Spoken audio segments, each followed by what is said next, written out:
for telling me. Now it makes sense. So no. Thanks. Yeah. So consider a machine learning application that reads in a snapshot and turns it into 2 numeric features, and then we have a linear model. So that's my explanation for a machine learning method, machine learning app. And was this explanation now useful to you in order to answer this question? Will the app ever be able to perfectly predict any given set of 10 million snapshots? Yeah, it's not likely because you have only 2 features. Yes. It's the representation is not going to be very good with 2 features. Yes, there's something like complexities or model dimension or VC dimension. So we cannot arbitrarily label 10 million snapshots, never separate by a linear curve in a 2-dimensional space. Yes, so my explanation was useful for Shamsi to answer Q1. Next question. Based on this explanation, do you think it's possible to fool the app by flipping 1 pixel in a snapshot?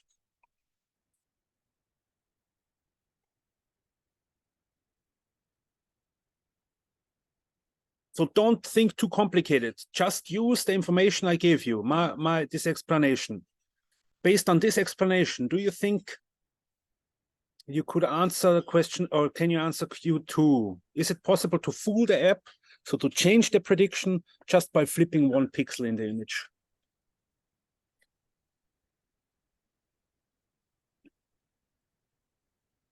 Well, I would guess that it's reasonably possible that that would happen. Yeah. But actually, I can already infer, so if I now think of streaming apps and how they characterize user behavior, so the user is now you consumed, or I gave you my explanation, and just from the delay that you didn't answer Q2 or nobody spoke up tells me the explanation was not good enough or not sufficient.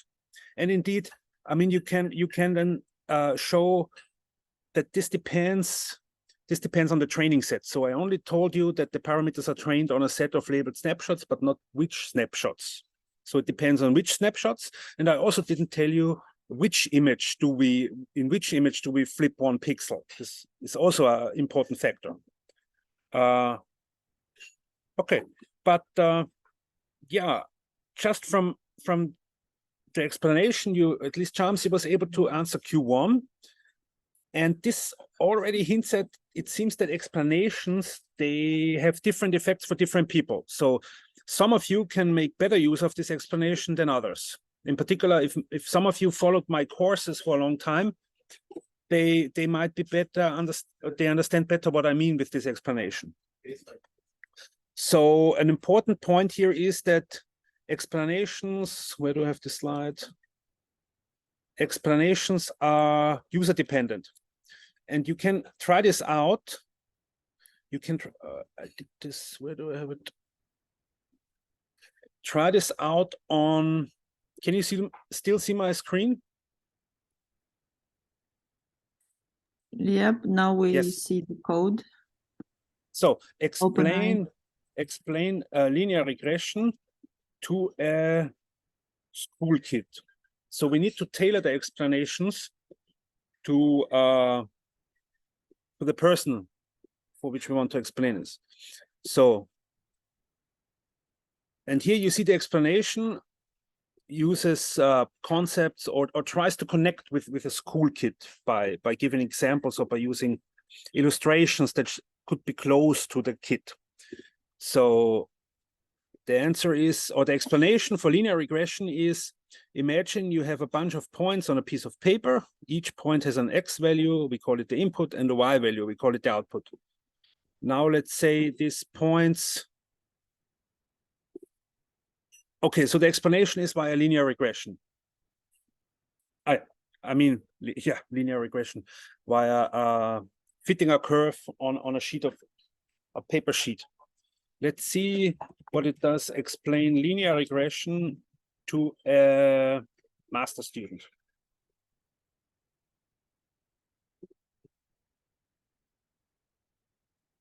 Yeah, it looks a bit different. Depends what master student. Maybe it's a master student for art. Yeah, let's say master student for art.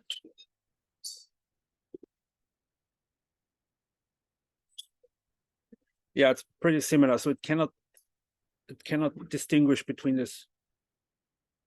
Yeah, it takes another example, emotional impact. It takes another example for the meaning of the variables. I think here we have, for master student, we don't use any meaning. We just have variables, y and x. And if we explain it to a master student for art, imagine you have, yeah, it uses a different interpretation of the data. Imagine you have a series of paintings, and for each painting, you have some data points like time spent. Hey, that's actually quite nice, I must say. Didn't try out this before. Yeah. Anybody else with an example? Who should we explain? To whom should we explain linear regression? To a grandma. Yeah. A grandpa. Explain linear regression to a grandfather,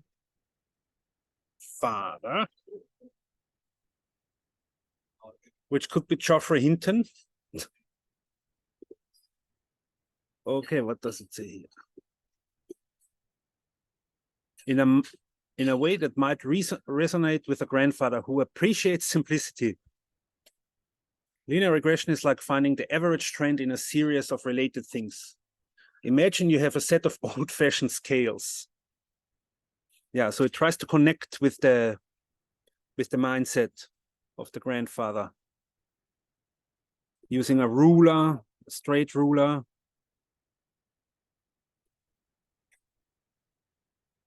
And then a record of many grandkids with different meal counts. Funny. That's actually not too bad. Okay, what would you like to have explained? Explain how ChatGPT works.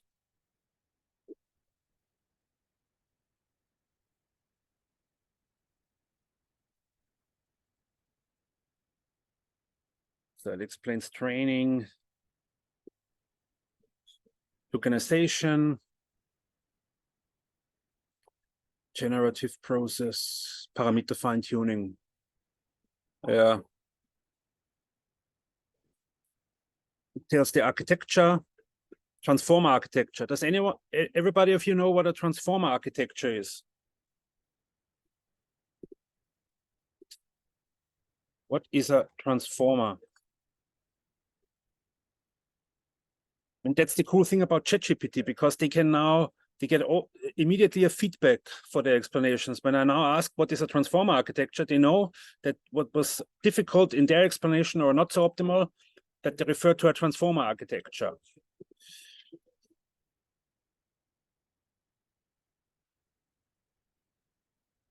Nice.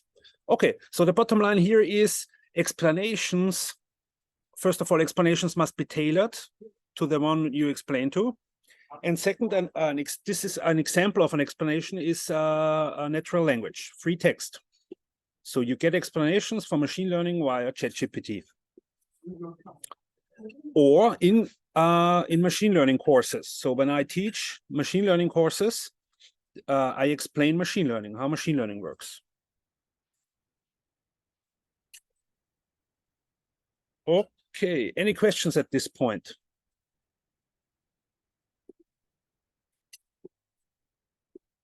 Do you know other examples of explanations?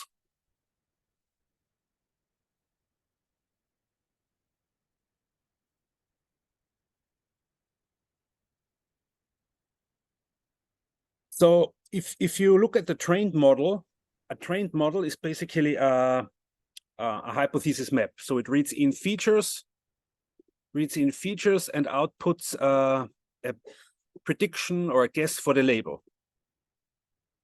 So how can you explain? So how one type of explanations applies to a trained model. So how would you explain a trained model to somebody? Like a trained neural network.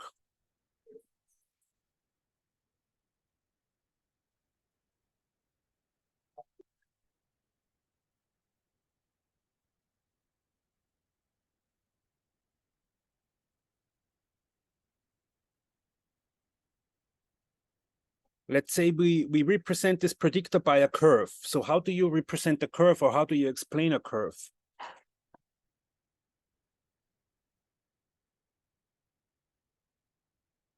What do you mean by explain a curve or explain a function? Yeah, like I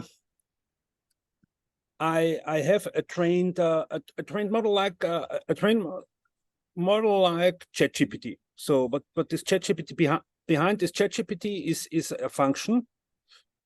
Let's say it's trained. There's no training anymore, and this function reads in something, input, and output something.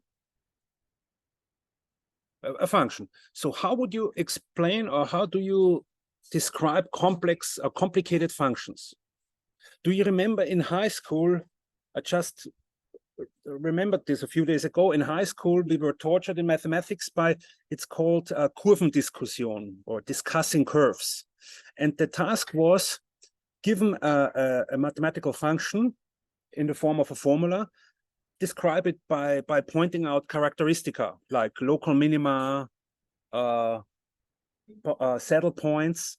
And what we did actually was a special case of explaining machine learning, because machine learning, explainable machine learning, what it does, or many methods, they try to explain a curve, this hypothesis map, by pointing out certain characteristica. And one such characteristic could be a local linear approximation. So this is what LIME does. Did any one of you hear about LIME? The explainability method, LIME? Yep, somewhat superficially. Yes. Yes. So what LIME does is it computes a local linear approximation to this predictor map. So this predictor map is a curve, and the problem is that you rarely can plot this curve on a sheet of paper like I do now. This is like a cartoon. You cannot plot the predictor map as a curve easily for ChatGPT. But what you can do is you can find local approximations, like linear approximations. And then you use this linear approximation, this local linear approximation, as an explanation. So another type of explanation is a local linear approximation, which is characterized, by the way, a local linear approximation is characterized by a weight vector. And once you have the weight vector, you can illustrate this local linear approximation, for example, by somehow illustrating the largest weights, and these weights might correspond to pixels in an image. So what you can do with such an explanation is you can do these heat maps. So if we just have open here an example. So for a fashion MNIST classifier, I trained a fashion MNIST classifier. And then what I did, I locally approximated it by a linear map. And the input variables for this linear map are the pixel intensities. And the weights for each pixel intensity are shown here in this red scale. And here, this is the local linear approximation for the predictor map that predicts number 7 sneakers. So these are the most important features in some sense for predicting sneakers. And as you see here from this example, it seems that this local linear approximation is an edge detector that tries to find this contour of a sneaker.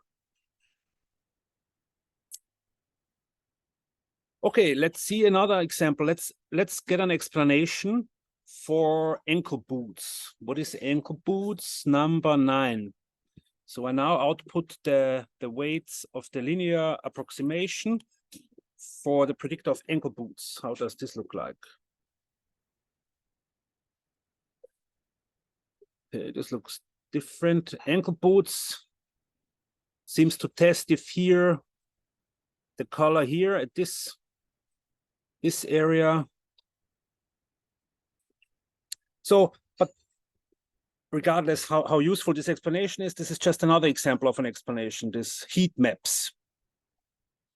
And heat maps are are related to a local linear approximation. So the heat maps, they indicate the weights or the magnitude of the weight of a local linear approximation.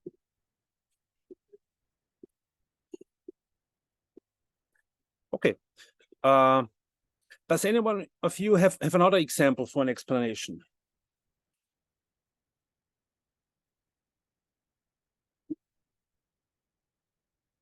By the way, do you think it must be a linear approximation, a local linear approximation? Do you think it could be useful to use another type of approximation, like locally approximate this function by a decision tree?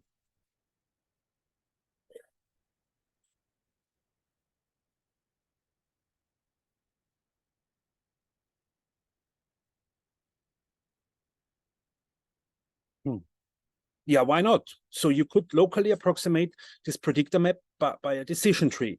And once you have a decision tree, you can visualize or illustrate a prediction by such a flow chart. So you have a decision tree that reads in a feature X and tests if it's larger than 5, yes or no. And you can then use this decision tree to explain this complicated predictor map locally around a given feature X, a feature value X. So here you can use whatever interpretable model you want to approximate locally this complicated function. Yes. Did any one of you use this Lime explainer or create heat maps to find the most relevant pixels in an image?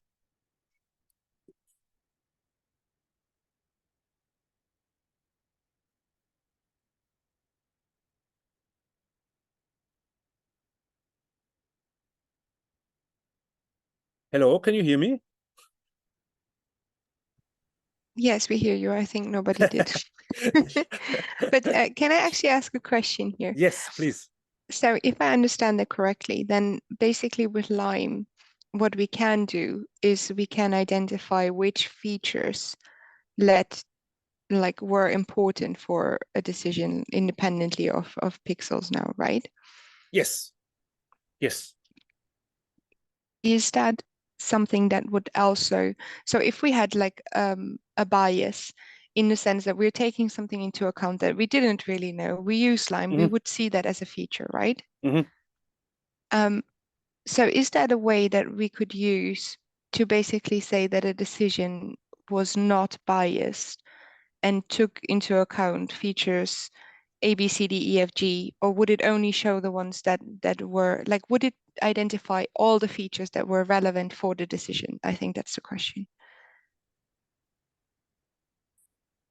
Yes. So hopefully, so that's the goal of this Lime. So you have again design choices here, like how large you, or in which interval, how much around this given local data point you want to approximate it. So, and depending on this neighborhood, like the size of neighborhood and also what type of function you use to approximate locally, you have different behaviors. But of course, it's very desirable that the features that are highlighted are really the ones that drive the decision. I think this is called faithfulness. So but that's actually a good point. How can we test if these are really the important features? We could run it without the features. Would that be possible, and see how the outcome changes? Yes. So similar to this idea is we could randomly perturb or flip the pixels that are very red, that are highlighted here. And if we need to flip only a small fraction of these pixels and the prediction will change, we know, yeah, these are really the important pixels. So that's a simple sanity check for the quality of these explanations. So if the explanations is in the form of pixel weights or this heat map, then you can test it by flipping a small number of this highlighted pixels and see if the prediction changes, or how much the prediction changes compared to flipping pixels that are not highlighted, that the Lime explainer finds are not useful. And ideally, or we would expect that if we flip only 5% of these highlighted pixels, we'll make for sure a changing prediction, or will change the prediction. While if we would flip the same amount but not highlighted pixels, the prediction will be the same, will not change.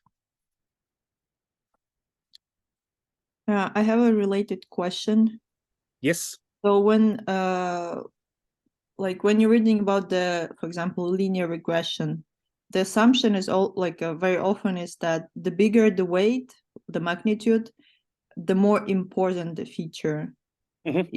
Is it so, or does the small weight means that feature unimportant, or not necessarily? Yeah, that's a good question. So if the model is linear, so if it's really a linear model, then you can quite safely assume that the small magnitudes are not the important ones. But if you use Lime, as I said, the important thing here is that it's only a local approximation. So it might be you have a small magnitude in one direction, it's very flat, the approximation itself, but the function itself changes very rapidly in this direction. So it might be that the small weight or small feature importance told or claimed by Lime might actually be very important feature for the complicated model that is explained. So this is related, yeah, to the faithfulness property of Lime. And yeah, one criterion is that this local linear approximation only holds locally, but it might be not easy to find out what do we mean by local. So is it 1% away, or can we go 10% away from this nominal feature X? So we must always, how would you call it? Maybe a confidence region. We always need to state the confidence region, the neighborhood over which we think that this local linear approximation is accurate.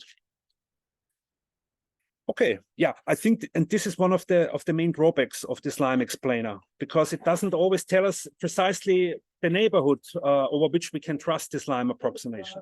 And there's also papers that intentionally craft complicated models such that you get a Lime explanation as you wish. So you set out, you want these pixels to be important.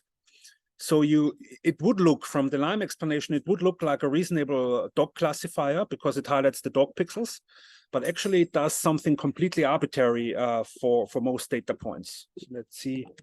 Oh, it's called attacking Lime and Schaap. Fooling Lime and Schaap.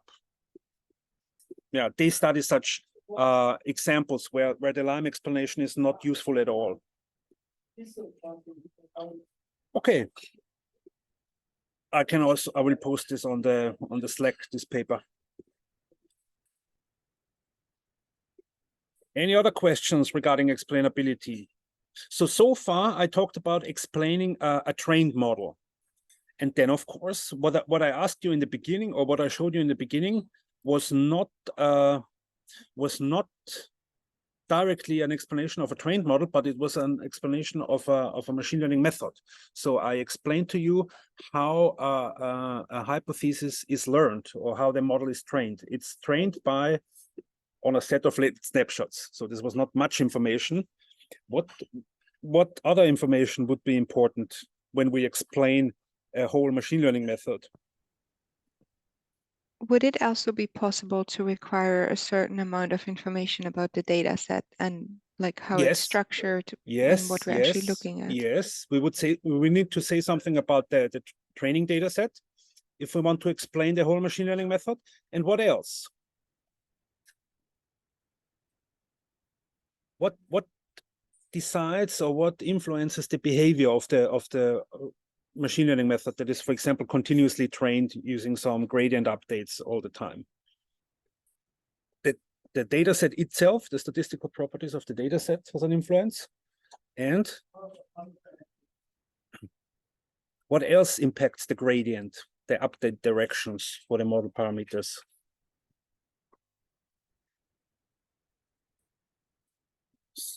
This brings me, of course, to my main question. What are the three main components of machine learning? Yep, I knew it. So we have here, we talked about a linear map. So we have a linear model. We talked about data, labeled snapshots. What is the third component? Loss. The loss function. We also need to tell the loss function. And yeah, and by the way, one useful or one use of this three-component picture of machine learning is once you subscribe to this approach, you can quickly explain machine learning methods, because explaining a machine learning method might boil down to just telling what is the model you use, what are the data points, and what is the loss function. And you might already have some basic understanding of, or you might know some basic characteristics of the machine learning method. But this type of explanation only works for specific users, in particular users who took some of my courses or read my book. Can I ask, just as a side Yes. note, now that you brought it up, when seeing all the predictions that we saw before about the explanation for a certain person, did you actually ever ask, how did you arrive at that explanation? You mean these explanations here, these heat maps? No, the one, I believe that was it ChatGPT that you had open? Yeah. Yeah. Did you ever ask, like, that itself, how did it arrive at a certain explanation? To be honest, I never used ChatGPT, so. Can you explain ChatGPT to me? Well, let's now predict the explanation. And now then let's ask for an explanation for the explanation. Yeah, it again says this. Yeah, and here you also see this three components. So pre-training is related to loss function and data. So you have a massive amount of text data. Architecture is related to the model. Tokenization is related to the data, how you chunk the data into smaller bytes. Okay, so Diana now wants to try out, how did you arrive at this explanation?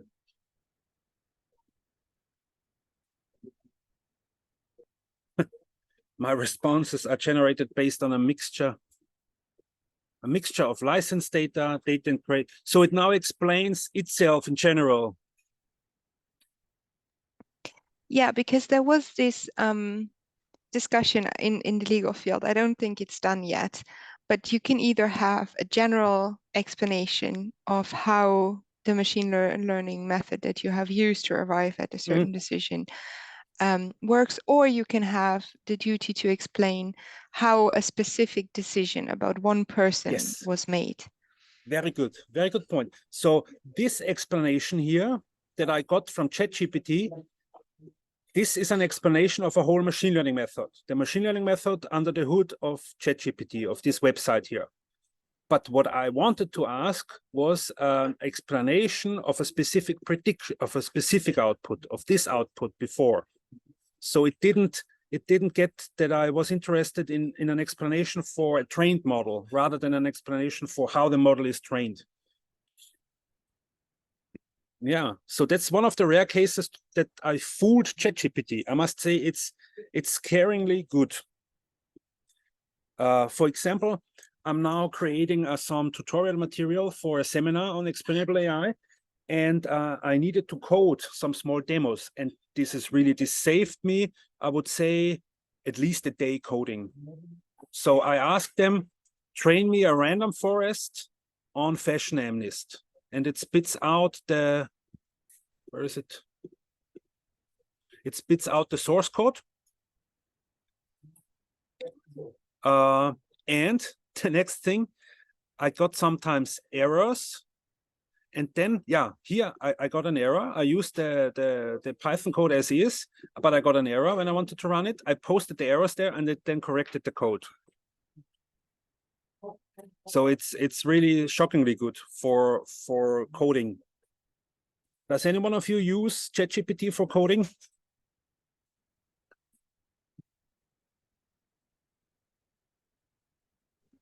Yes. I use it a lot. Yes, it's really helpful. This is, so for coding, this is really a cool tool. Can it generate images? Generate images, ChatGPT? No. No. I Can you think there generate was a recent update on the ChatGPT that, I don't know, do you have the, is it called Plus, GPT Plus or something? I think there was some update that it can now, it uses the DALL-E 2, I think, to generate images. But let's do a trick. Python code for generating images of a mountain with a cow using DALL-E. No, I was just thinking if it can generate image, then you can ask, for example, return the image of a dog and then ask like, why do you think that this is a dog? Maybe then. Okay. Yeah. I see. Yes. Okay, that's what I wanted to tell about explainable machine learning. Bottom line is, explainable machine learning is about summarizing or describing curves, maps, high-dimensional maps. This map can either be a trained model, so a hypothesis map, and a special case of this is a very complicated map, a map that reads in a data set and outputs a predictor map. So this is meta machine learning, so to say. So explaining a machine learning method means to explain this map.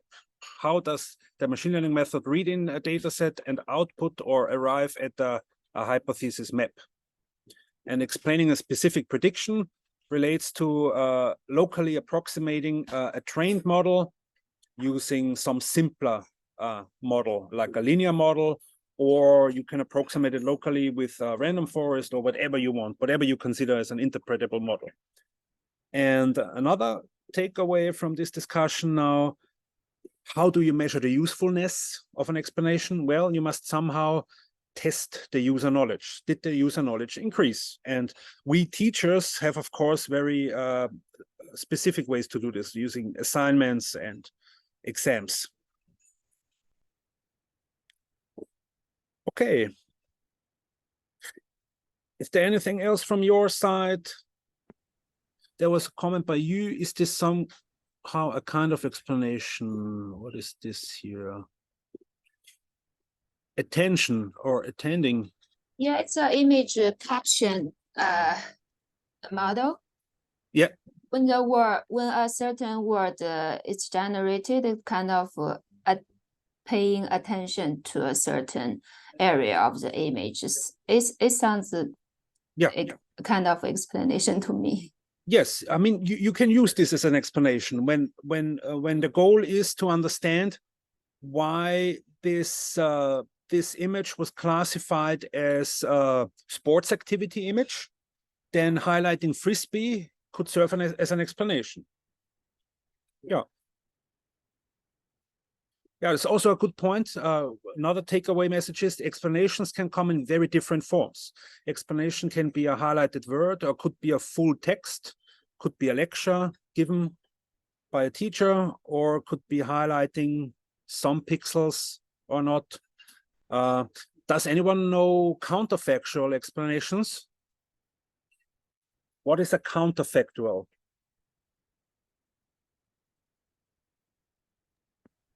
Isn't that also aimed at the idea that you're taking away certain aspects and rerun the model and try to understand which feature is important? It's kind of an inverse highlighting. So it highlights those pixels, those few pixels that if you would change some of them, you would change the prediction. So this counterfactual can be useful to spot robustness problems. So you often want machine learning methods that are not fooled by flipping one pixel, and finding a counterfactual in the form of, if you would flip this single pixel here, it would not be classified as a dog image. Then you can use this counterfactual explanation to make it more robust against such changes. And how can you make an image classifier robust against flipping a pixel? Well, you can augment the data set with flipped pixels of this image.